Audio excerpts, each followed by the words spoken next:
ओम नमः सिद्धिभ्यः। ओम नमः सिद्धिभ्यः। ओम नमः सिद्धिभ्यः। निर्मल ज्ञान परिठिया कम कलंक डैवी अपल दऊ जेड़ परू दीप सब करम मल का नाश कर हर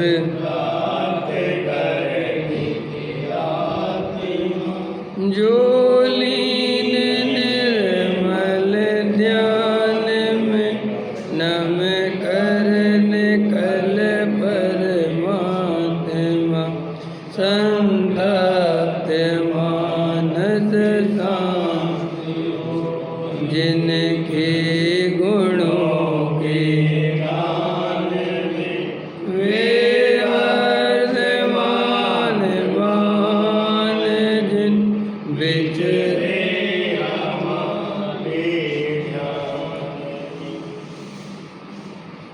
योग सार ग्रंथ है। पूज्य गुरुदेव श्री के इस पर प्रवचन है। गाथा 18 अपनी स्वाध्याय में चल रही है। गृहस्थी भी निर्माण कार्य पर चल सकता है। बहुत मार्मिक चर्चा है, क्योंकि सबके मन में ये प्रश्न बहुत रहता है कि घर गृहस्थी में रहते हुए जीव मोक्ष मार्ग पर नहीं चल सकता, केवल शुभ भाव कर सकता है, दया दान पूजा भक्ति में रह सकता है, लेकिन मोक्ष मार्ग पे नहीं चल सकता। और इसी जगत में जैन अवलंबी हैं, जो दिगंबर जैन भी हैं, उनमें बहुत से लोगों की ऐसी मान्यता ही है कि मुनि बने बिना आत्मा का अनुभव नहीं होता। गृहस्थ को आत्मा का अनुभव, ये बिल्कुल बहुत लोगों की ऐसी वर्तमान में भी मान्यता है, और वो इसी आधार पर ही आत्मा का विरोध करते हैं कि आत्मा की चर्चा गृहस्थों के लिए नहीं है। गृहस्थों के लिए तो दया दान पूजा भक्ति, मंदिर बनाना, मुनिराजों की सेवा करना, उनके आहार पानी देना, ये गृहस्थों का काम है। आत्मा का अनुभव करने का कार्य तो मुनिराजों का है, क्योंकि शास्त्रों में जो शुद्धोपयोग की मुख्यता है वो तो मुनिराजों की अपेक्षा है। तो मुख्यता तो मुनिराज की है ही, तो इसमें कोई दो राय है ही नहीं, क्योंकि हर अंतर मूर्त में जो शुद्धोपयोग होता है वो तो केवल मुनिराजों को ही होता है, गृहस्थों को तो होता नहीं। लेकिन गृहस्थों को आत्मानुभव ही नहीं होता, ये बात सर्वथा झूठी है। गृहस्थों को आत्मा का अनुभव तो नियम से होता है, लेकिन अंतराल से होता है। समझ में आया? जैसे चौथे गुणस्थान वाले का काल शास्त्रों में लिखा है, तो ये तो सब आगम की बातें हैं। 6 महीने में, ये तो आगम की बात है, अध्यात्म की बात नहीं है।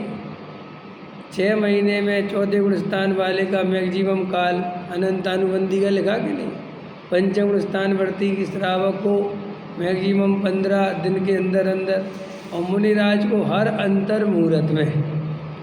तो क्वांटिटी का फर्क होगा, समझ में आया? क्वालिटी तो है ना भाई। चौथे गुणस्थान में जो आत्मानुभव होता है वो लंबे समय बाद होता है और बहुत कम होता है, लेकिन होता ही नहीं, ये बात नहीं है।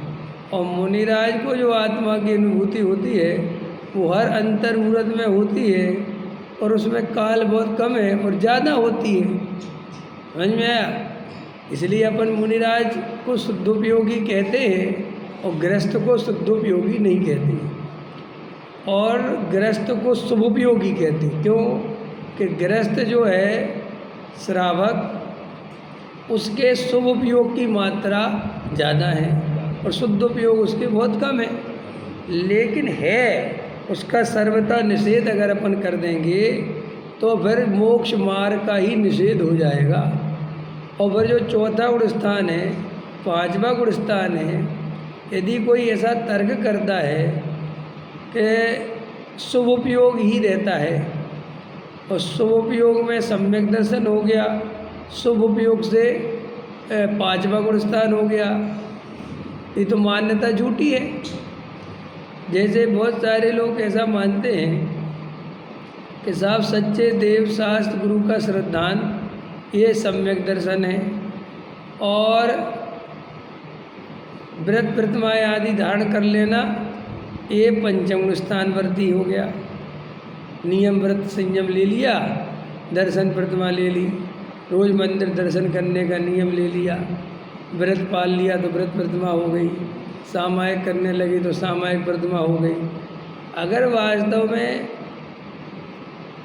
ये करने से जीव सम्यक दृष्टि हो जाता या पंचम गुण स्थान वर्ती हो जाता, तो शास्त्रों में जो द्रव्यलिंगी साधु की चर्चा आती है फिर वो चर्चा बनती नहीं, क्योंकि वो तो 28 मूल गुणों का पालन करते हैं, तो फिर वे संसार में क्यों भटकते हैं? क्योंकि सम्यक दृष्टि तो संसार में भटकता नहीं। और तुमने तो देव शास्त्र गुरु के श्रद्धान को सम्यक दर्शन कहा, तो फिर द्रव्यलिंगी के देवशास्त्र गुरु का श्रद्धान तो पक्का है, और तुमने बाहरी क्रिया को सम्यक चारित्र्य कहा, सो उसके सम्यक चारित्र्य भी पूरा है। समझ में आया कि नहीं है? और शास्त्रों के ज्ञान को तुमने सम्यक ज्ञान कहा, सो उसके शास्त्रों का ज्ञान भी पूरा है, और तीनों की एकता का नाम मोक्ष मार्ग है। तो फिर द्रव्यलिंगी को मिथ्या दृष्टि क्यों कहा? उसे तो बाकायदा सम्यक दृष्टि ज्ञानी कहना चाहिए। और साफ साफ हम पढ़ते हैं, ये धवला की बात है, कोई अपने घर की बात नहीं है कि ये जीव अनंतवार मुनि बना है। आजकल लोग छेड़ हाला का निषेध कर देते। भैया ठीक है भैया, पंडित जी का लिखा है और तुम साधु हो तो तुम कर सकते हो, हम तो उसमें कुछ कह नहीं सकते। लेकिन तुम आज भी मुक्तागिरी के पहाड़ पे जाओ और वहाँ पर पूरा रेफरेंस लिखा हुआ है कि ये जीव इतने बार मुनि बना है कि अगर पिछी कमंडल के ढेर लगाएं तो सुमेरु पर्वत बन जाए। इसने दीक्षा ले लेके इतनी माँओं को रुलाया है कि समुद्र भर जाए। तो हाँ, तो वे तो भैया सब ऐसा तो नहीं है कि हमने लिख दिए या गुरुदेव ने लिख दिए, वे तो बहुत पुरी ऐतिहासिक चीज़ें हैं ना। और सब जो अच्छे बड़े स्वाध्यायी जीव हैं, जो सब पंडित सब जानते हैं ये बात। अब ये बात साधु को बुरी लगती है कि साधु इसे अपनी निंदा समझता है, तो भाई उसके ही मन में चोर होगा, क्योंकि उसको आत्मानुभव होगा नहीं। और अब ये तो ऐसा साधु तो है नहीं, तो उसको तकलीफ बैठेगी कि नहीं बैठेगी? जैसे अपने अहंकार को कोई चोट पहुंचा देगा, तुम काहे के पंडित हो, तो मुझे दुख होगा कि नहीं यार, तुम हमारे पंडित होने पर शंका कर रहे हैं। ऐसे ही उसको कह दिया कि बिना आत्म ज्ञान बिना भले मुनि नहीं होता। अब वो तो उसे ही साधुपना समझता है ना, कि सच्चे देव शास्त्र गुरु को माना, 28 मूल गुण जैसे तैसे बने पाल लिए। समझ में आया कि नहीं आया? दोष बोष भी लगते रहे तो कोई बात नहीं, लेकिन मुनि तो हैं और शास्त्रों का ज्ञान है तो सम्यक ज्ञान। अब तुम एकदम से बात कहो कि ये कोई साधुपना नहीं है, वो आत्मानुभूति के बिना तो शुद्धोपयोग के बिना तो साधु होता, उसके शुद्धोपयोग है नहीं, ये बात वो जानता है। समझ में? तो वो बाकी की जनता तो उसे नमस्कार करती रहती है, तो उसका अहंकार पोषण होता रहता है। लेकिन जो शास्त्रों को पढ़ने वाले हैं, जो मुनिराज का सच्चा स्वरूप जानते हैं, अब बेनमस्कार उसे करते नहीं, तो उसके अहंकार को बहुत चोट पड़ती है। और वो मन ही मन सोचता है कि ये देखो ये आ गया मेरा असली स्वरूप बताने वाला। अंदर तकलीफ होती कि नहीं होती? भाई जनता नमस्कार करती रहे तो आदमी डूबा रहता है, लेकिन एक आदमी भी विरोध करने वाला हो और वो सच बोल रहा हो, तो हर आदमी जो झूठा होता है उसे तकलीफ बहुत होती है। ये बात पक्की ही है। मोदी जी के बारे में जगत प्रसिद्ध है कि नहीं? मोदी हमेशा उसी से बात करता है जो उसका चापलूस होता है। जो मोदी का विरोधी है या मोदी के विरोध में कोई प्रश्न पूछने वाला है तो वो जवाब ही नहीं देता, भाग जाता है।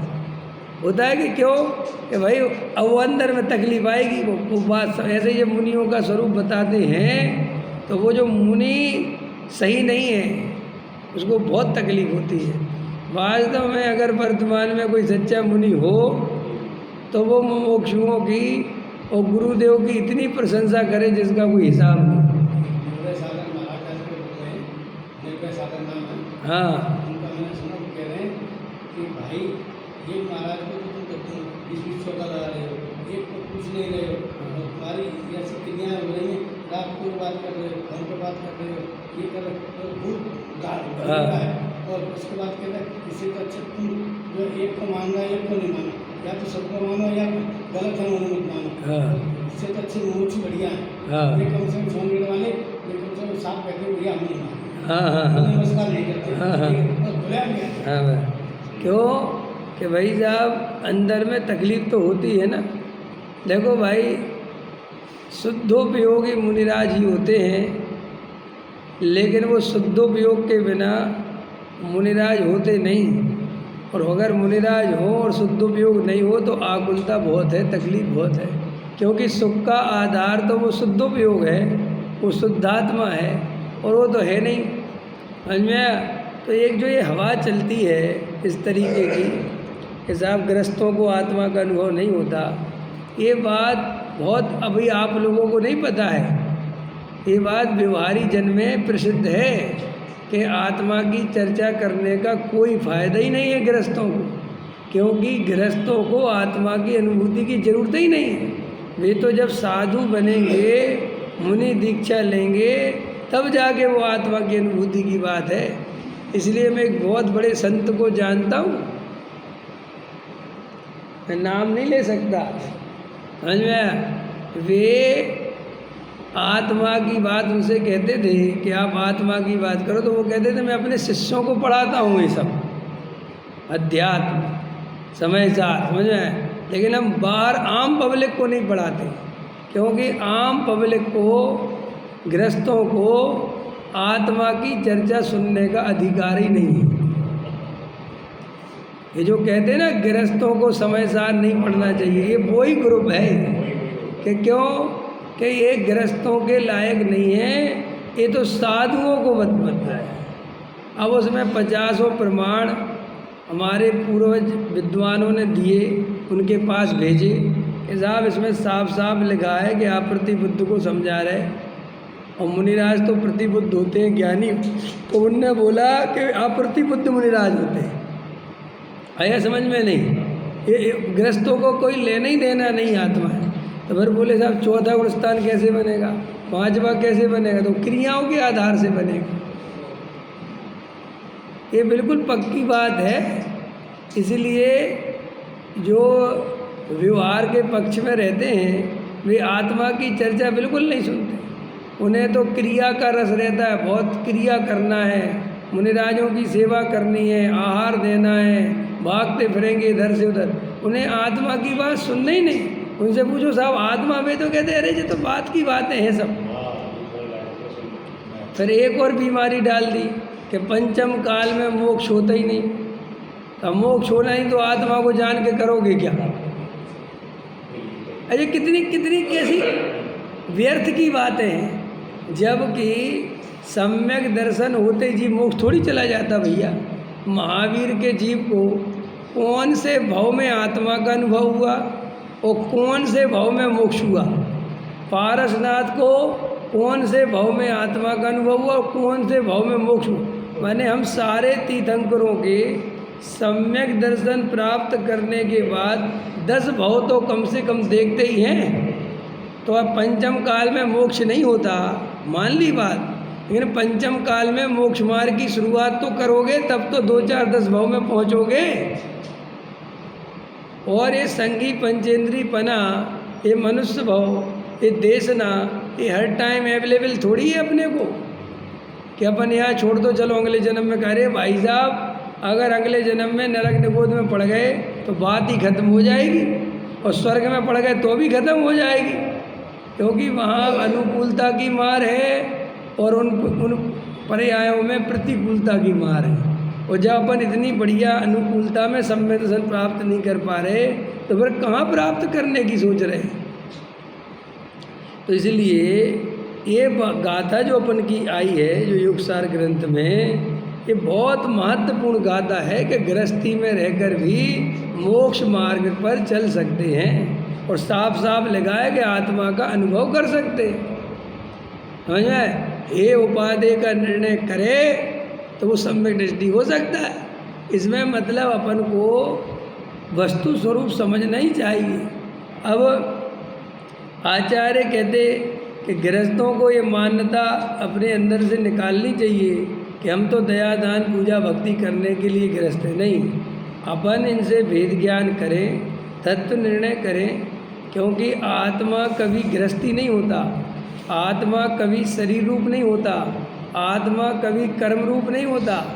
अगर आत्मा इन रूप हो जाता तो बात अलग थी, लेकिन आत्मा तो सदा काल भिन्न रहता है। जो निगोद में सो ही मुझ में वो ही मोक्ष बाजार, और अंतर भेद कछु भी नाही भेद गिने तो वो जो भेद है वो तो ये देह का है, संयोगों का है, पर्याय का है, कर्मों का है, उदय का है, कसायों का है। अंदर में वो त्रिकाली ध्रुव भगवान आत्मा जिसकी श्रद्धा का नाम सम्यक दर्शन है, वो तो मैं सदाकाल हूँ और वो ज्ञान सदाकाल उपलब्ध है। समझ में आया? देखो समय सार में 14वीं गाथा समझ में आया, जिसमें अबद्ध स्पष्ट नन्न विशेष जाने आत्म को। समझ में आया? उस गाथा में कहते हैं आचार्य कि भगवान आत्मा की अनुभूति किस जीव को होती है, तो कहते हैं जो अपने को शांति से अबद्ध देखता है। अबद्ध देखता है माने बंध पर्याय से रहित देखता है। समझ में आया? अबंध स्वरूप हूँ मैं, मेरे में ऐसा नहीं कि अभी हूँ, सदा काल मैं जो हूँ उसमें कभी बंधन नहीं होता। समझ में? अबद्ध अनन्य, और मैं सदा काल एक रूप रहता हूँ, अन्य अन्य रूप नहीं होता कि मैं मनुष्य हो गया, मैं त्रियंश हो गया, मैं ये हो गया, मैं वो हो गया। समझ में? अविशेष, मेरे में कोई विशेषता नहीं है। ऐसा मेरे में कोई विशेषता माने पर्याय, पर्याय की ऊर्ध्वता नहीं। मैं तो सदा काल एक रूप सामान्य जाननहार, मैं जानने वाला जाननहार, ऐसा मेरा सामान्य त्रिकाली ध्रुव भगवान आत्मा, जिसमें न गेय है, न गेयों की गंध है, न राग है, न द्वेष है, एकमात्र जानने वाला, कम जानने वाला, ज़्यादा जानने वाला, ये सब तो विशेषताओं में चला जाएगा। अविशेष, जिसमें कोई विशेष माने कोई पर्याय का लक्ष्य, क्योंकि ये पर्याय में विशेषपना होता है, द्रव्य में विशेषपना। अभी हमारी पर्याय में क्या है? मति ज्ञान, शुद्ध ज्ञान, तो ये विशेष हो गया। और हमारी पर्याय में आने वाले समय में केवल ज्ञान आएगा तो वो विशेष हो गया। तो मैं ना मति ज्ञान हूँ, ना मैं शुद्ध ज्ञान हूँ, ना मैं केवल ज्ञान हूँ, मैं तो ज्ञान मात्र हूँ। समझ में? ज्ञान स्वरूप हूँ। मेरे को जब ऐसा लक्ष्य, ऐसा अपना सामान्य स्वभाव जब जीव अपने लक्ष्य में लेता है, जिसमें राग देश भी नहीं, ज्ञान मात्र हूँ, ऐसा अनुभव करता है, आचार्य कहते हैं वो तुरंत ही आत्मा की अनुभूति को प्राप्त करता है। इसके लिए वहाँ उदाहरण दिया है कि जैसे लवण साग में मिला हुआ है, नमक सब्जियों में डला हुआ है, तो सब्जी के थ्रू नमक का स्वाद लेना ये है विशेष का स्वाद लेना, और सब्जी को गौण करके केवल नमक का स्वाद लेना ये है सामान्य का स्वाद लेना। तो अपन नमक का स्वाद कैसा लेते हैं? सब्जी के साथ। दाल खारी है तो दाल को खारी माना। उस भाषा में क्या बोले, साहब दाल खारी है, तुमने आज दाल खारी कर दी, तो दाल के थ्रू नमक को जाना। अब आचार्य कहते कि साहब सीधा नमक को जानो, तो तुम का डिब्बे में से उठा के चख लेते। तो उदाहरण में तो कर सकते हो ये, लेकिन सिद्धांत में नहीं कर सकते, क्योंकि सिद्धांत में जो ज्ञान है वो गेयों के साथ ही है, और गे ही ज्ञायक को प्रसिद्ध कर रहे हैं। मैं जानता हूँ, ये तुम गेयों के आधार से जानते हो कि ज्ञान के आधार से? थोड़ा प्रश्न समझो, फिर सुनो। मैं जानता हूँ, ऐसा तुम गेयों के आधार से जान पाते हो कि ज्ञान के आधार से नहीं? ज्ञान के आधार से जान जाते तो सम्यक दृष्टि हो जाती है। निरंतर देखो, मैं जान रहा हूँ, तो मैंने कैसे जाना कि मैं जान रहा हूँ? गे मुख हो गया, तो वो गे की तरफ से मैं जानता हूँ, क्योंकि मेरे ज्ञान में गे झलकते तो मुझे पता चलता है ना कि मैं जान रहा हूँ। अगर मेरे ज्ञान में गे नहीं झलके तो फिर मुझे पता ही नहीं चलेगा मैं जान रहा हूँ, क्योंकि मैं जान रहा हूँ। ये आज तक मैंने पर में ही जानना जाना है। इसलिए जैसे अपन आँख बंद कर लो तो राग देश जानने लगते हैं, लेकिन मैं कह रहा हूँ एक ऐसी दशा को याद करो जिसमें गे नहीं हो और ज्ञान हो। ऐसी दशा को बताओ कि गे नहीं हो और ज्ञान हो, और तुम्हें महसूस हो कि मैं जान रहा हूँ। मैं जब कहूँगा मैं जान रहा हूँ, तो आप तुरंत क्या पूछोगे? क्या जान रहे हो? पूछोगे कि नहीं? जैसे अभी हम कह रहे हैं आपको कि ज्ञाता दृष्टा हो, तो किस चीज़ की? देखो तुरंत है। तो अब ये यहाँ पे मिस्टेक है कि वो ज्ञान गेयों से कभी खाली नहीं होता, ये वस्तु का स्वरूप ही है। जैसे तुम्हें नमक अलग से डिब्बे में नहीं मिलेगा, वो नमक जब भी मिलेगा वो शाखों के बीच में मिलेगा। समझ में आया? ऐसा ही है भगवान आत्मा तुम्हें हमेशा जब भी दिखेगा गेयों सहित दिखेगा। अब गेयों सहित दिखेगा, तुम गे के द्वारा ज्ञान को जानते हो, ये विशेष पने जानना है, क्योंकि उसमें विशेषता गे की आ जाती है। मैं वज्रसेन जी को जानता हूँ, तो वज्रसेन जी विशेष हो गए मेरे ज्ञान में, है तो है। और मुझे जानना किसको है कि वज्रसेन जी गौण हो जाए, ये मेरी दृष्टि से हट जाए और ज्ञान मात्र रह जाए, इसका नाम आत्मानुभूति है। इसको कहते सामान्य ज्ञान का प्रादुर्भाव और विशेष पर्याय का प्रादुर्भाव। समझ में आया? आविर्भाव, प्रादुर्भाव और आविर्भाव। आविर्भाव माने प्रकट हो जाना और प्रादुर्भाव माने दब जाना। तो सामान्य ज्ञान का हो जाए आविर्भाव, माने वो दिख जाए, और वो गेयों का हो जाए प्रादुर्भाव, वे दब जाए। समझ में आया कि नहीं? तो देखो आत्मानुभूति में क्या क्या दबाना है, क्या क्या हटाना है दृष्टि से। जड़ इंद्रियां तीन लिए। एक कल गुरुदेव श्री का प्रवचन सुना, उसका विषय है, लेकिन बहुत मार्मिक था, इसलिए मैं आज सुना दे रहा हूँ, क्योंकि अभी मेरे उपयोग में वो ताज़ा है।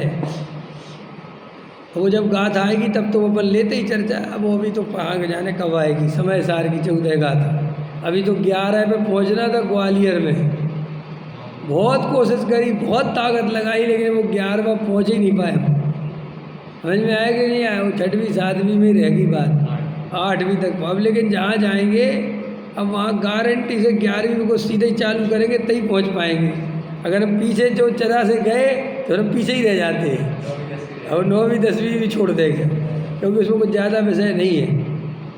तो वहाँ इंद्रियाँ, जड़ इंद्रियाँ, ये 5 इंद्रियाँ, ठीक है, इनको कहते हैं जड़ इंद्रियाँ, ठीक है। फिर एक है ये द्रव्य इंद्रियाँ कहलाती है, फिर एक है भाव इंद्रिय। समझ में आया? 2 इंद्रियाँ हो गई, एक तो ये हो गई द्रव्य इंद्री, और एक हो गई भाव इंद्री, माने 6 उपसम ज्ञान। भाव इंद्रिय माने जो असली हमारा ज्ञान है वो इन इंद्रियों के माध्यम से बाहर में निकलता है। ठीक है, तो खंड खंड होके निकलता है। भाई अखंड तो निकलता नहीं, कुछ ज्ञान यहाँ से हो रहा, कुछ यहाँ से हो रहा, कुछ यहाँ से हो रहा, कुछ यहाँ से हो रहा, कुछ रस। पांचों इंद्रियों से खंडित हो गया ना वो ज्ञान। तो इंद्रिय जड़ इंद्रियाँ, ठीक। फिर जड़ इंद्रियों के बाद भाव इंद्री, द्रव्य इंद्री और भाव इंद्री। तो भाव इंद्री कौन सी पकड़ में आ गई? जो खंड खंड इसको जाना उसको जाना, तो अंदर भाव इंद्री, समझ गए। और तीसरा है उनके विषय। तीसरा क्या है? उनके विषय, समझ गए। मैंने आँख से वज्रसेन जी को जाना तो ये इंद्री के विषय बन गए, और इस आँख के निमित्त से जाना तो ये द्रव्य इंद्री, और अंदर वो जो ज्ञान आपकी तरफ गया वो भाव इंद्री। ठीक है कि नहीं? तो आचार्य कहते इन तीन इंद्रियों को तुम बंद करो अगर तुम्हें आत्मा को जानना है तो। समझ में आया? बंद करो माने इनकी दृष्टि हटाओ। मैं आँखों से जानता हूँ, ये दिमाग हटाना बंद करो। समझ में आया? मैं वज्रसेन जी को जानता हूँ, ये दिमाग से हटाओ। मैं किसी को जानता ही नहीं। समझ में आया? मैं तो अपने को ही जान रहा हूँ, स्वयं को, स्वयं में, स्वयं के द्वारा, स्वयं के लिए, स्वयं में से, स्वयं ने वह मैं जान रहा हूँ। इसको कहते हैं सामान्य का आविर्भाव हो गया, सामान्य प्रकट हो गया, और जो उसमें विशेषताएं बन रही थी कि जे वज्रसेन जी जे फला, वे सब विशेषताएं गायब हो गई। ऐसी दृष्टि जो कर सके उसका नाम आत्मा का अनुभव है।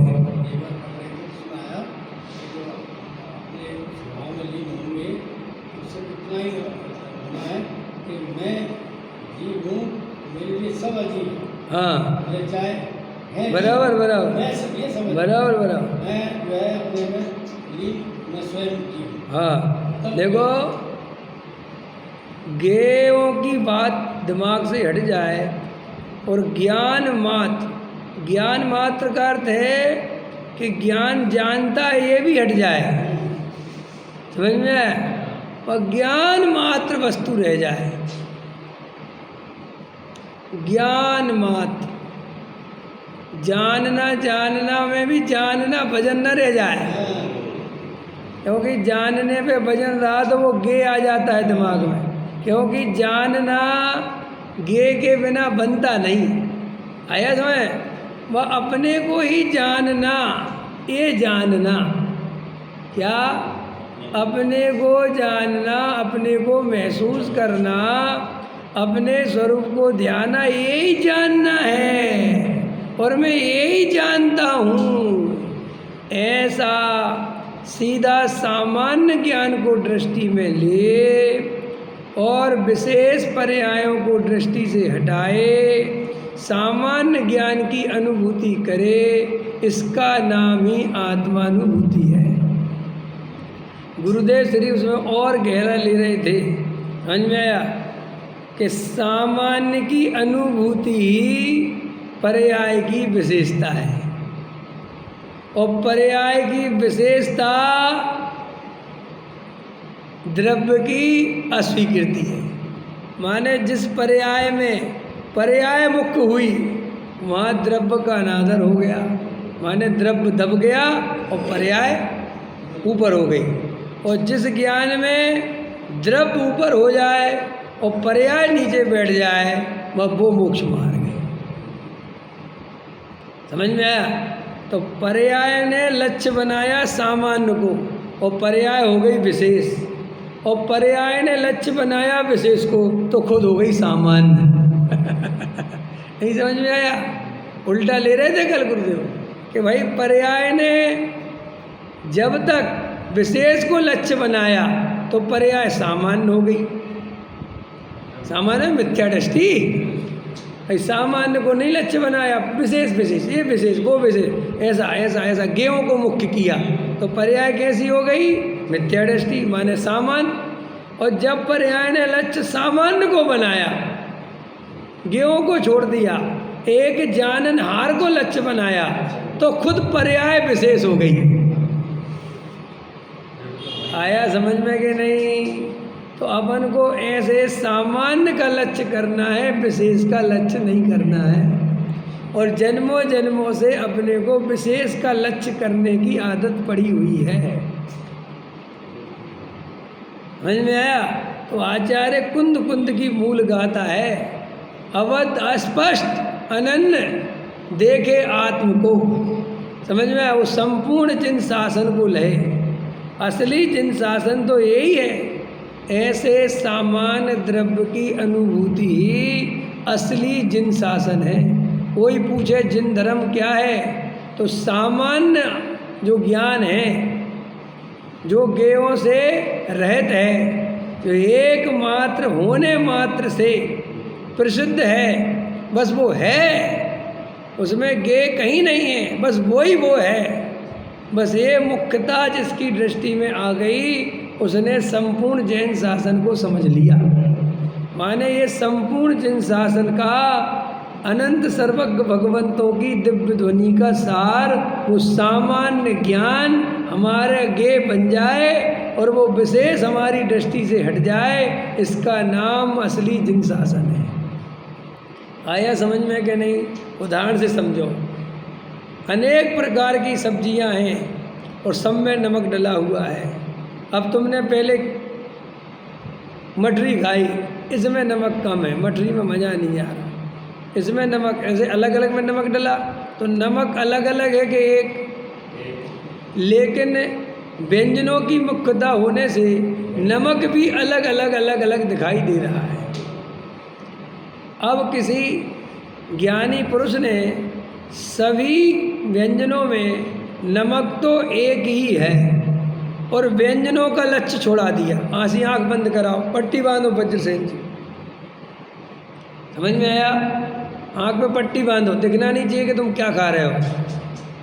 और उसके सामने 25 आइटम रख दिए और सब में कहा नमक चेक करो। ये जानने की ज़रूरत नहीं है कि पदार्थ क्या है। पकड़ में आ रही कि नहीं समझ में आया? उससे कहा तो मैं ये जानने की जरूरत नहीं कि मठरी खा रहा हूँ, क्या मैं सब्जी खा रहा हूँ, क्या मैं रोटी खा रहा हूँ, क्या मैं दाल खा रहा हूँ। तुझे सिर्फ चीज़ दी जाएगी और तुझे सिर्फ नमक का स्वाद पहचानना है कि नमक कैसा है। तो उसने क्या किया, अब सीधा टारगेट किसको बनाया? ना मिर्ची, ना वो पदार्थ, ना अन्य मसाले, सीधा जवान पे रखा नमक कम है, सीधा जवान पे रखा नमक ज़्यादा है। समझ में आ गया? एक नमक की दृष्टि, तो वो बाकी की चीज़ें गौण हो गई और वो नमक का स्वाद लेने में मजबूत हो गया। तो मजबूत कैसे हुआ? जब द्रव्य इंद्रियों के विस्तार को बंद किया, बंद कर दिया ना द्रव्य इंद्रिय, क्योंकि वो आँख से दिखती कि मैं मठरी खा रहा हूँ, तो फिर वो मुश्किल पड़ती उसको। दिख गई ना मठरी है, तो वो मठरी उसके दिमाग में आती, लेकिन अब दिखाई नहीं रहा, पता ही नहीं चल रहा कि मैं क्या खा रहा हूँ। यदि आचार्य कहते तुम जब द्रव्य इंद्रिय खुली रखोगे तो ये तो किसी ना किसी ज्ञान को गे, और तुम इतने मजबूत हो नहीं कि कचड़े का ढेर तुम्हारे सामने झलके और तुम्हें गिलानी का भाव नहीं आवे। तो उन्होंने कहा द्रव्य इंद्रियों को बंद कर, पहले तो काय को बंद कर।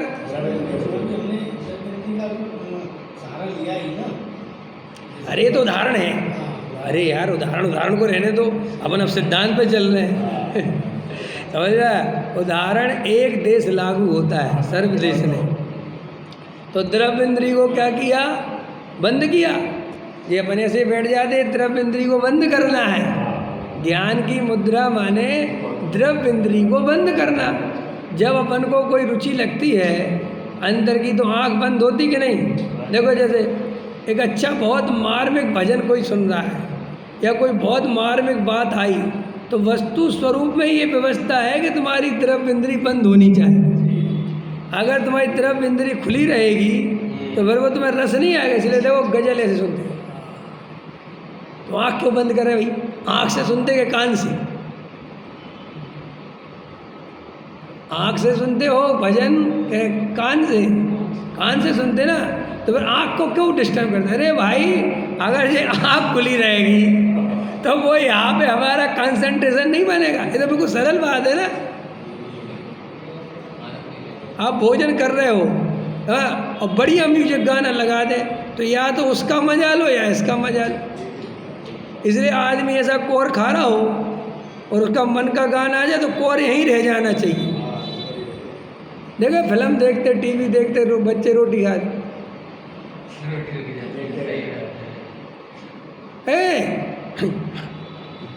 मतलब उसका स्वाद लेना है तो इसका स्वाद गौण करना ही पड़ेगा। और हमारी दशा क्या है? पांचों इंद्रियों के द्वार खोल रखे हमने, समझ में आ गया? और आत्मा का मजा लेना चाहते हो तो आज जा रहे कहते भाई साहब आत्मा का मजा आएगा कैसे तुम्हें? क्योंकि तुम्हारी वो जो इंद्रिय की जो चेतना है, जो ज्ञान शक्ति है, वो तो तुम इंद्रियों से खर्च कर देते हो। अब खर्च कर देते हो तो भैया वो अनुभूति कैसे करेगा? इसलिए कहते द्रव्य इंद्रियों के द्वार बंद करके एक काम, ये आसान है, कठिन नहीं है। दूसरा थोड़ा कठिन है, समझ में आएगा नहीं? कि अब अपन ने ये बंद भी कर लिया तो अभी अंदर में जो भाव इंद्रियां हैं वो तो कुछ ना कुछ जानेंगी, समझ में आए कि नहीं आए? तो वो कहते वो ऐसे खंड खंड जो भाव इंद्रियां हैं उनका भी लक्ष्य हटा देती हूँ कि ये मैं हूँ, ये छोड़ दो, समझ में आया? क्योंकि वे इंद्रियां इसको जानेंगी, उसको जानेंगी, इसको कुछ सुनाई देगा, कोई आँख वहाँ चित्र बन रहे होंगे, ये सब पांचों इंद्रियों के ही विषय हैं। भले यहाँ से तो बंद हो गए लेकिन अंदर में वो इंद्रियों के विषय तुझे दिखाई देंगे।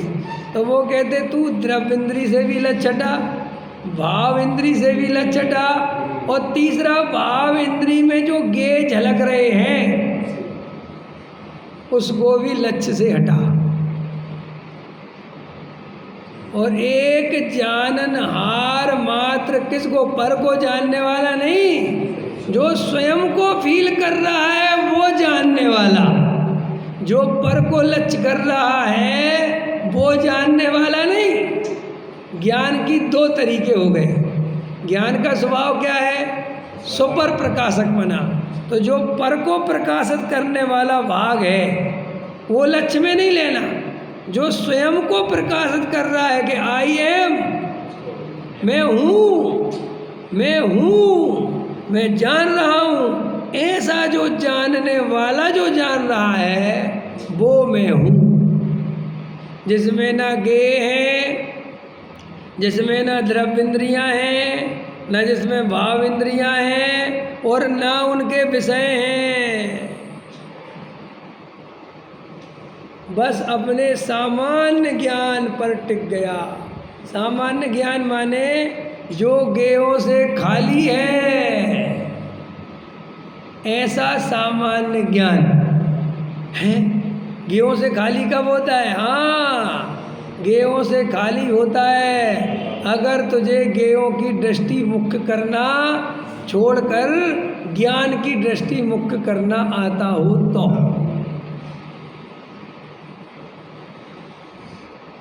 इसके पीछे उनने लिखा कि जब ये कैसे होगा। कुंद देव ने जो 14वीं गाथा लिखी ना, तो उसके पहले 13वीं, 12वीं और 11वीं, तो जो 11वीं, 12वीं, 13वीं का विषय है, उसके बाद 14वीं का जो विषय है, तो उन्होंने कहा कि ये 14वीं वाला काम 11वीं वाली ढंग से पढ़ तो होगा। तो 11वीं वाली सब पढ़ो आप, वही मुझे पढ़ानी है, अभी वो मेरा विषय नहीं है। वो 11वीं वाली में है कतक फल को डालकर। अब वो यही है वो कि भैया वो पानी तो कीचड़ वाला है कि तू पानी के स्वभाव को नहीं पहचानता। ऐसे आत्मा तो मलिन है, राग देश वाला है, कसाय वाला है। तो आचार्य कहते हैं तू आत्मा के स्वभाव को नहीं पहचानता, तू भेद ज्ञान रूपी कतक फल डाल और 9 कर्म, द्रव्य कर्म और भाव कर्म, द्रव्य इंद्रिय, भाव इंद्रिय और इंद्रिय के विषय, इनका पर्यायवाची नाम वो है। समझ में आया? इनसे लक्ष्य हटा और एक जो जानने वाला त्रिकाल ज्ञायक भगवान आत्मा है, जिसमें अशुद्धता प्रवेश नहीं करती, जो जानने से कभी रहित नहीं होता। समझ में आया? जिसमें जानना सदा काल है, चाहे गे हो और चाहे ना हो। नहीं समझ में आया? भाई साहब, गेयों के कारण ज्ञायक नहीं है, वो तो सदा काल ज्ञायक ही है। अगर गे नहीं मिलेंगे तो किसका ज्ञायक होगा? स्वयं का।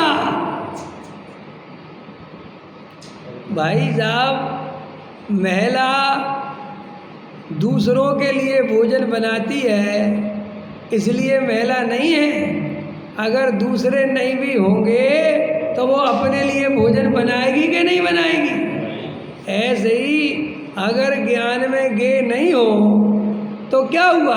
ज्ञान को तो जानता ही है, लेकिन तूने गेयों की नौकरी इतनी करी, जैसी महिलाओं को ऐसी बुरी आदत पड़ जाती है दूसरों को भोजन बना के खिलाने की, कि अगर दूसरे खाने वाले नहीं मिले तो वो खुद को भोजन नहीं बनाती,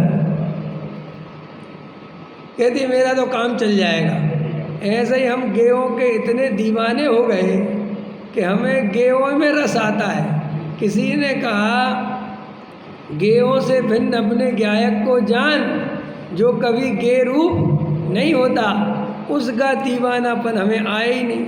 हमें तो कुल्लू मनाली कश्मीर कन्याकुमारी और अमेरिका लंदन जापान इन सबको देखने की जिज्ञासा है, लेकिन स्वयं में हूँ, मेरी स्वयं की सत्ता है, मैं स्वयं आनंद स्वरूप हूँ, मैं ज्ञान स्वरूप हूँ, ऐसा अपने को अनुभव करने की इच्छा। जैसे किसी ने नमक को बिना व्यंजन के देखा ही नहीं समझ में आया। जैसे बच्चा है, उसको पता ही नहीं है कि ये नमक का डिब्बा अलग है, इसमें से मम्मी नमक डालती है, और ये सब्जी अलग है। उसने तो हमेशा जब भी नमक खाया किसी ना किसी व्यंजन के साथ खाया है, तो उसने हमेशा क्या समझा कि ये व्यंजन ही ऐसे स्वाद का होता है। मिठाइयाँ मीठी होती हैं, मिठाइयाँ मीठी होती है कि चीनी मीठी होती है? लेकिन मिठाई में डालने से मिठाई मीठी हो गई, ये भ्रम होता है। मिठाई तो फिर कभी मीठी हो ही नहीं सकती। मावा का स्वाद मावे में है, जल्दी बोलो। बेसन का स्वाद बेसन में है, चाशनी का स्वाद चाशनी में है, लेकिन सबका मिक्सअप करके अज्ञानी जीव को ऐसा लगता है मिठाई मीठी होती है, जबकि मिठाई तो मीठी नहीं होती, उसमें तो अलग अलग चीज़ें हैं, उसमें से एक तत्व मीठा होता है। ऐसे ही अज्ञानी जीव एक गेयों को और ज्ञान को और राग द्वेष को मिलाकर एक आत्मा को मानता है। समझे? हम अपनों को कैसा मानते हैं? मैं विवेक कुमार।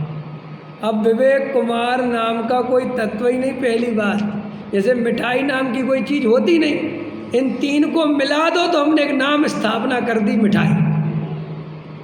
आया समझ में? ऐसे विवेक कुमार क्या है? नौ कर्म, द्रव्य कर्म, भाव कर्म का एक पिंड और उसमें एक जानन देखन वाला आत्मा, इन सब का मिक्सअप, एक क्षेत्र अवगाह संबंध, और हमने इसका नाम रख दिया विवेक कुमार। तो हम अपने को क्या मानने लगे? विवेक कुमार, जबकि विवेक कुमार नाम की कोई चीज़ ही नहीं, क्योंकि द्रव्य 6 हैं, जीव, पुद्गल, धर्म, अधर्म, आकाश, काल, उसमें विवेक कुमार नाम का द्रव्य कहाँ है? तो अब आचार्य कहते हैं कि ये बात भेद ज्ञान के द्वारा अगर समझे तो इसमें ना नौ कर्म में हूँ, ना द्रव्य कर्म में हूँ, ना भाव कर्म में हूँ। मैं तो वो जो जानने देखने वाला स्वभाव है, स्वभाव है, क्या जानता देखता वो गे नहीं, वो स्वभाव में हूँ, वो मैं हूँ, वो मेरा स्वरूप है। ऐसा सामान्य की दृष्टि करे और ये 9 कर्म, द्रव्य कर्म, भाव कर्म, द्रव्य इंद्री, भाव इंद्री और उनके विषय, इन सब से लत हटाकर एक सामान्य ज्ञान की अनुभूति करे तो जीव सम्यक दृष्टि हो जाता है। जैसे अज्ञानी बालक को कभी नमक को अलग नहीं जाना, समझ में आया, हमेशा व्यंजनों के साथ ही नमक खाया, तो ये नमक इन व्यंजनों से भिन्न है, ये उसके कभी अनुभव में नहीं आया। लेकिन जो उत्तम पुरुष हैं, जो ज्ञानी पुरुष हैं, वे व्यंजन से नमक को अलग मानते हैं। इसलिए अगर व्यंजन में नमक कम हो तो वो कहते लाओ नमक इसमें और डालो। जैसे बच्चा छोटा है उदाहरण के लिए, अब वो नहीं समझता कि क्या अलग है, क्या कम है, क्या ज़्यादा है, वो तो सीधा गणित समझता है, वस्तु सीधी पकड़ता है। तो जैसे देखो उसको फीका दूध दोगे तो अलग कर देगा, अब बोलो क्या प्रॉब्लम है, वो जानता नहीं, बोलता नहीं, वह पिएगा नहीं, तो तुम पी के देखते हो। देखा है तुमने माँ को कभी दूध पिलाती ना ऐसे कटोरी में, तो माँ क्या करेगी, खुद पी के देखती है 1 चम्मच, फिर उसे पिलाती है। क्यों? उसे ही पिलाना सीधा। अरे भाई वो जानता नहीं है, समय बता नहीं सकता कि क्या चीज़ है, समय गर्म है, ठंडा है, इसमें चीनी कम है, समझ में आया, इसमें पाउडर कम है, वो नहीं जानता, तो वो पिलाएगी तो मुंह बनाएगा, उसे मुंह बना देगा ये नहीं पीना।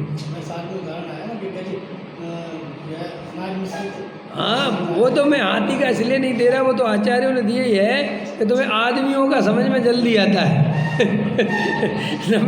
हाथी वाला तो उनका है ही, अब वो समझ में, तो वो तो यहीं दिया है, जहाँ चर्चा चल रही यहीं दिया है। वो बच्चा जानता नहीं कि ये क्या कमी है, और ये कहते, ऐसे ही आचार्य कहते अज्ञानी को, बेचारे को ये भेद ज्ञान नहीं है कि जानने वाला अलग है और जानने में आने वाला अलग है। ये शरीर अलग है और आत्मा अलग, उसको पता नहीं है, वो अपने को शरीर मानता है, समझ में आया कि नहीं? और शरीर के कारण बेचारा अपने को मानता है तो रात और दिन एकत्व मत करता है, इसलिए दुखी होता है, क्योंकि वो उसकी वस्तु है नहीं, वो उसका कर्ता धरता है नहीं। देखो अपन अगर ज्ञान के कर्ता रहें और किसी चीज़ के कर्ता नहीं रहें तो अपने को कभी दुख नहीं होगा, क्योंकि ज्ञान के कर्ता बनने में ये फायदा है कि वो सदाकाल जानने का ही काम करता है, नो चेंज। तो फिर आकुलता क्या होगी? लेकिन अपन शरीर के भावों के कर्ता बनते हैं, परिणामों के कर्ता बनते हैं, तो अपन को अनंत आकुलता होती है, क्योंकि यहाँ पर एक रूप परिणमन नहीं होता, यहाँ तो अलग अलग परिणमन होता है, और तुझे वो बिल्कुल परेशान करता है, चेंज करने की व्यवस्था दिखाई देती है। अब यहाँ ज्ञान में क्या चेंज करोगे? व्यवस्था को तो जानता जानता जानता तो बस खत्म, आकुलता मिट गई। अब जैसे अनंत तीर्थंकर हैं, सर्वज्ञ हैं, सिद्ध भगवान हैं, अनंत आकुलता रहित क्यों है? क्योंकि उनको पर द्रव्य के कर्तृत्व का भ्रम टूट गया, समझ में आया? ज्ञान मात्र में लीन हो गए तो ज्ञान का गे सारा जगत बनता रहता है, लेकिन उन्हें एक पुद्गल परमाणु भी बदलने का राग है ही नहीं। क्यों? क्योंकि वस्तु स्वरूप में मैं तो जानने वाला हूँ, बदलने वाला नहीं, ये निर्णय उनको मजबूती से हो गया। और हमारा भी जानने वाला मजबूती से नहीं टिका है, अपन बार बार कर्तृत्व के भाव में चले जाते हैं, इसलिए अपने चित्त में अनंत आकुलता पैदा होती है। फिर इसका क्रम है कि भाई पहले इसको श्रद्धान में लाओ मजबूती से कि मैं पर द्रव्य का कर्ता भोक्ता नहीं हूँ, और जब ये मजबूती से तुम्हारा कर्ता भोक्ता श्रद्धा में आ जाएगा तो फिर धीरे धीरे इसको परिणति में लाओ। वो परिणति माने वो साधक दशा, समझ में आया? चौथे गुण स्थान में श्रद्धा मजबूत हुई, पंचम गुण स्थान में साधक दशा प्रारंभ हुई। साधक दशा माने आत्मलीनता का बढ़ना, शुद्धता की वृद्धि होना, राग द्वेष का कम होना, कसायों का कम होना, गेयों की देखने की इच्छा और पांचों इंद्रियों के विषयों की इच्छा निरंतर कम होते जाना। तो ये काय की दम पे हो रहा है? जब श्रद्धा में ये निर्णय हो गया कि पर द्रव्य सुख दुख का कारण नहीं और पर द्रव्य का मैं करता भोगता। तो ऐसे क्रम से वो साधक साधना करता जाता है और स्वरूप में रमता जाता है और एक दिन ऐसा आता है कि सदा काल के लिए अपने स्वरूप में मग्न हो जाता है और फिर वो केवल ज्ञानी परमात्मा पर्याय में प्रकट हो जाता है और अनंत काल के लिए अनंत सुखी हो जाता है। ये सुखी होने का मार्ग है। हम सब इस तरीके से सुखी हो सकते हैं।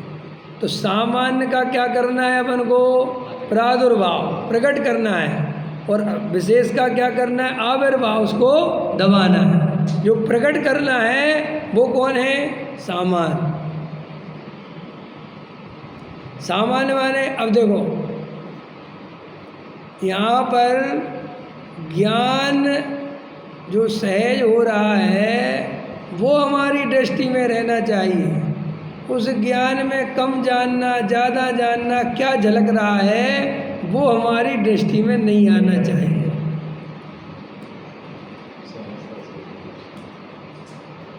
अपने को देह वाला देखा तो वो ज्ञान नहीं आएगा।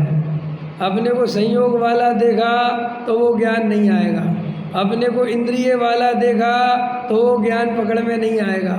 अपने को भाव इंद्रिय वाला देखा, खंड खंड ज्ञान वाला देखा तो वो पकड़ में नहीं आएगा। और उस खंड खंड ज्ञान में जो गे झलक रहे हैं उनको लक्ष्य में रखा तो वो सामान्य ज्ञान दृष्टि में अनुभव में नहीं आएगा। इन सब से भेद ज्ञान करता हुआ एकमात्र सामान्य ज्ञान जो होने मात्र है, सहज हो रहा है। क्या हो रहा है, कौन को जान रहा है ये नहीं, बस वो हो रहा है। बस मैं तो उसे ही जान रहा हूँ, बस ये जानने वाले को ही जान रहा हूँ। ऐसा वो जानने वाले को जानता रहे, इसका नाम सामान्य ज्ञान की अनुभूति है और इसी का नाम आत्मानुभूति है और इसी का नाम जैन शासन है। ठीक है। तो गृहस्थ जीवन में रहकर हम ये काम कर सकते हैं। बिल्कुल भी आपको हमें इसमें शंका नहीं होनी चाहिए कि हम गृहस्थ हैं। हम गृहस्थ व्रस्त नहीं है भाई साहब। आत्मा का कोई कर्तव्य नहीं है। गृहस्थ के कर्तव्य है कि नहीं बोलो? गृहस्थ के सट आवश्यक है कि नहीं? गृहस्थ के हैं, मेरे नहीं। ये भेद ज्ञान चाहिए। तो पंडित जी के हम गृहस्थ और मैं अलग, हाँ यही तो तुम्हें समझा रहे कि अलग अलग हो और तुम घबरा जाते हो। कोई तुम्हें ठोक दे, अरे गृहस्थ हो तुम, अरे भाई सही किया सही। कल ग्वालियर में थे ना, वो कल के लास्ट का वचन सुनना, बड़ा खतरनाक है वो। तो समझ में आया कि नहीं आया? देखो भाई, एक पंडित जी का वचन था, मैंने गोष्ठी थी, वो बोले कि साहब रात में दूध पी लेता है, वो कहता आत्मा तो खाता नहीं। समझ में आया कि नहीं आया? ये स्वच्छंदी बातें आती ना क्रियाकांड की, बहुत बात है, कहाँ तक सब बताऊँ भाई साहब। रात में दूध पीने से मिथ्या दृष्टि नहीं है, समझ में? सुनो, अरे अब और दूसरी दोनों बातें सुनो। मैं दूध पीने वाला हूँ ये मान्यता मिथ्या दृष्टि, सुनो खतरनाक। मैं दूध छोड़ने वाला ये मान्यता मिथ्या दृष्टि, और मैं दूध पीता हूँ ये जो परिणति में प्रमाद है, कसाय है, इसको स्वीकार नहीं करे तो मिथ्या दृष्टि। चारित्र का दोष स्वीकार भी करना, कमजोरी को कमजोरी समझना, उसे ताकत में, लेकिन उसे स्वरूप में नहीं मिलाना। स्वरूप में मिलाया तो मिथ्या दृष्टि, और उसको मान ही नहीं तो मिथ्या दृष्टि। भाई पर्याय में ग्रस्तपना है, आई एग्री, लेकिन मैं ग्रस्त नहीं हो सकता, ये वस्तु का स्वरूप है। पर्याय की अवस्था है, हम कम मना कर रहे हैं, लेकिन ये पर्याय हमेशा द्रव्य से भिन्न ही रहती है। इसलिए जैन धर्म में पर्याय का भिन्नपना भी है और पर्याय की स्वीकृति भी है। सर्वथा भिन्नपना माने तो भी मिथ्या दृष्टि, और सर्वथा अभिन्नपना माने तो भी मिथ्या दृष्टि। गृहस्थ के कर्तव्य नहीं करे तो भी मिथ्या दृष्टि, और अपने को ग्रस्त माने तो भी मिथ्या दृष्टि। ये तो बहुत ही खतरनाक है। यही तो जैन धर्म है। यही तो हर किसी के बस की नहीं है। ये जो गुत्थी है, ये जो पहेली है, यही तो जीवों को समझ में नहीं आ रही कि ये हो क्या रहा है। कल वहाँ बात हुई थी, हमने कहा हमें दो ही रास्ते समझ में आते हैं, या तो हमसे त्याग करवा लो या भोग करवा लो। हमें ये समझ में नहीं आता कि भोगते हुए भी मैं भोग नहीं सकता ये मानो, और त्याग करते हुए भी त्याग नहीं कर सकता ये मानो। ये अपने बस की नहीं भाई साहब। हम तो एक रैम में चलने वाले हैं। आया समझ में कि नहीं? देखो भाई, विचार करना, बहुत विचार करना। ये आत्मानुभूति, ये सुखी होने का उपाय है, लेकिन आत्मानुभूति होने का जो उपाय है वो वेद ज्ञान है, और वेद ज्ञान स्वयं से करना पड़ता है, कोई दूसरा कराता नहीं है। तो हम सब वेद ज्ञान करें, तत्व निर्णय करें, तो हमें आत्मानुभूति हो सकती है। सहजानंद।